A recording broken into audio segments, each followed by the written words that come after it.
ભાવનગરમાં બન્યો વધુ એક હત્યાનો બનાવ। અકવાડા ખાતે સમાધાન કરવા બોલાવીને વ્યક્તિ પર કરવામાં આવ્યો જીવલેણ હુમલો।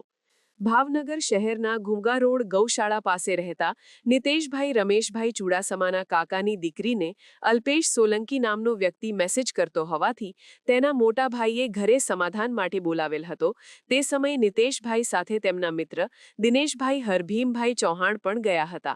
ત્યારે અચાનક બે ગાડીઓ લઈને આવેલા વ્યક્તિઓએ છરી વડે હુમલો કરતા દિનેશભાઈ ચૌહાણને 3 થી 4 ઘા છરીના ઘા મારી દેતા ગંભીર હાલતમાં તેમને સારવાર કાટે સરટી હોસ્પિટલ ખાતે ખસેડવામાં આવ્યા, જ્યાં ટૂંકી સારવાર બાદ તેમનું મોત નિપજતા ગુનો હત્યામાં પરિણમ્યો। બનાવને લઈ પોલીસે કાર્યવાહી હાથ ધરી।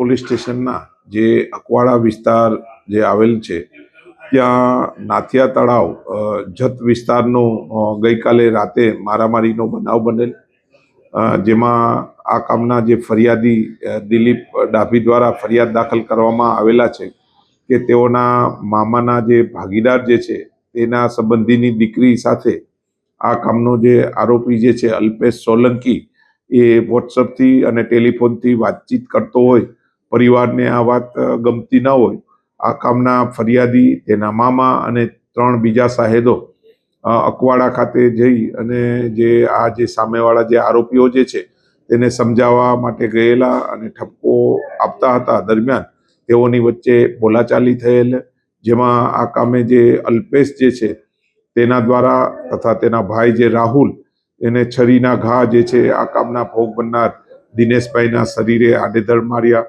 અને બીજા બી 2 આરોપી હતા જે છે તેના દ્વારા બી આ જે છે દિનેશભાઈને માર મારવામાં આવ્યો, જેથી દિનેશભાઈ ઘાયલ થયેલા અને સરટી હોસ્પિટલમાં દાખલ કરવામાં આવેલા।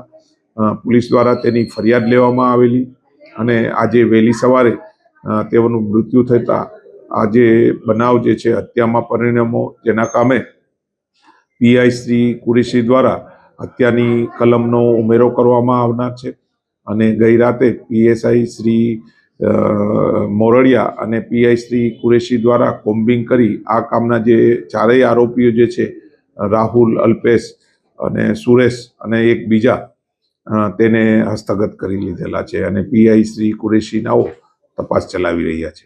સમાચારની અવનવી અપડેટ જોતા રહો નિખરતા ગુજરાત ન્યૂઝ સાથે। નિખરતા ગુજરાત ન્યૂઝને લાઇક, શેર, સબસ્ક્રાઇબ કરો અને બેલ આઇકન દબાવીને સમાચારની ઝડપી માહિતી મેળવો।